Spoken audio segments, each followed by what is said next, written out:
Tucket, between steep limestone cliffs and turquoise waters of the Adriatic, lies the town where time seems to pause.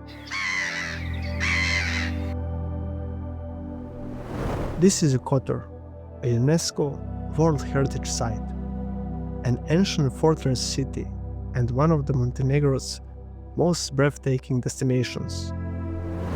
In this video, I take you through the winding alleys up to fortress and into the local culture, so get ready to explore Kotor like never before.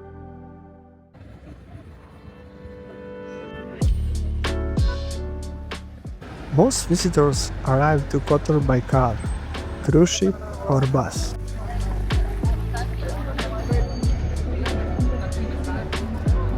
Nestled in the southern part of the Bay of Kotor, this town is easy to reach, but hard to live.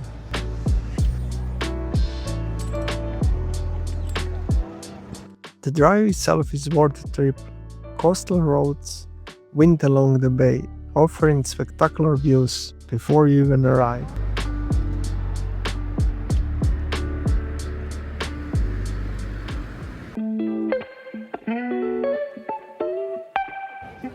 Once you step through the old town gates, it's like entering another world.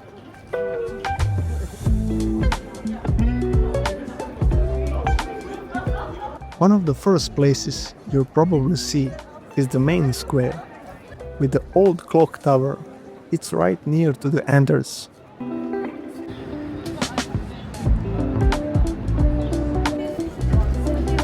The streets are super narrow, the buildings are all stone, and everything just feels ancient in the best way.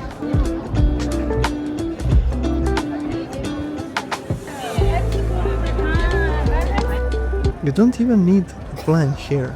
Just walking around is an experience on its own.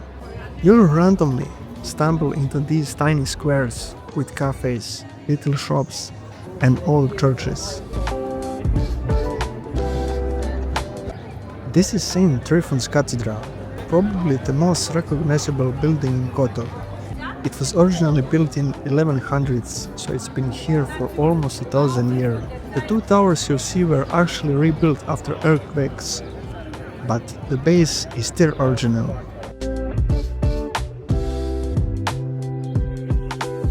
A few streets away is St. Nicholas Church. It's the main Orthodox church in Kotor.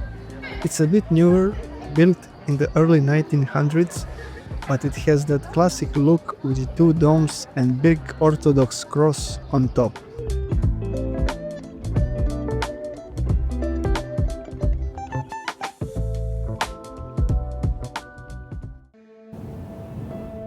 If you want one of the best views in Kotor, you got to check out the hike up to San Giovanni Fortress, also known as Kotor Fortress. The trail kicks off from the northeastern part of the old town and takes you up the mountain with a ton of steps, around 1,350 of them.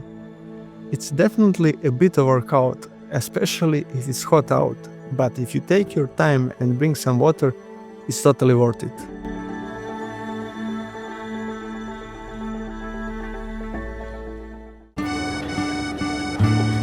After the climb, reward yourself with some local Montenegrin food. Think grilled seafood or neguški pršut and fresh cheese. Everything is good. Enjoy with a glass of local wine.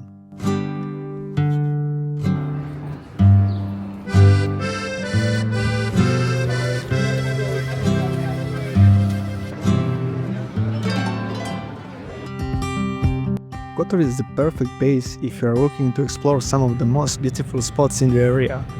Just a short boat ride away is the charming town of Beras.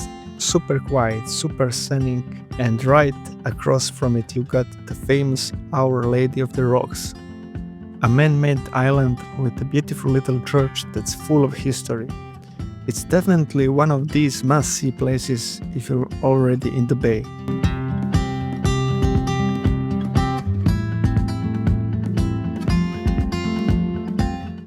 And if you're up for the drive with the view, Take the Serpentine road. It's this crazy winding road that's climbed up the mountain behind Kotor. Yeah, I got a lot of tight turns, but the views from the top are absolutely insane. You can head all the way up to the Lodge National Park, where you find the Negusha Museum and even more epic scenery. Totally worth the trip.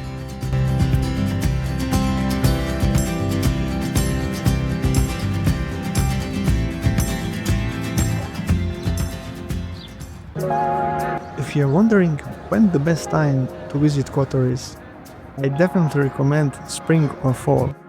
So we are talking late April to early June, or September into October. The weather is warm but not too hot. Everything's open and the crowds aren't nearly as intense as they are in peak summer.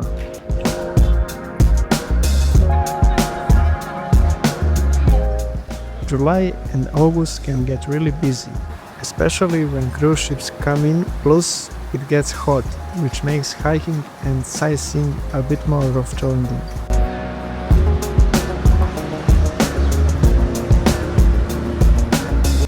Spring brings out a lot of greenery and blooming flowers, while fall has this golden light that makes the bay look even more magical.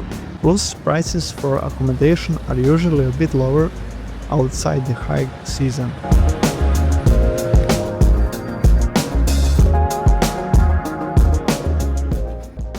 If you're exploring Kotor's old town, don't miss the Goodrich Gate. It's the southern entrance and a bit less crowded than the main gate, but just as impressive.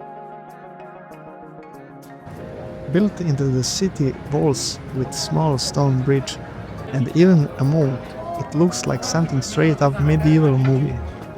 It's a cool spot to start or end your walk through the old town, and great for photos too.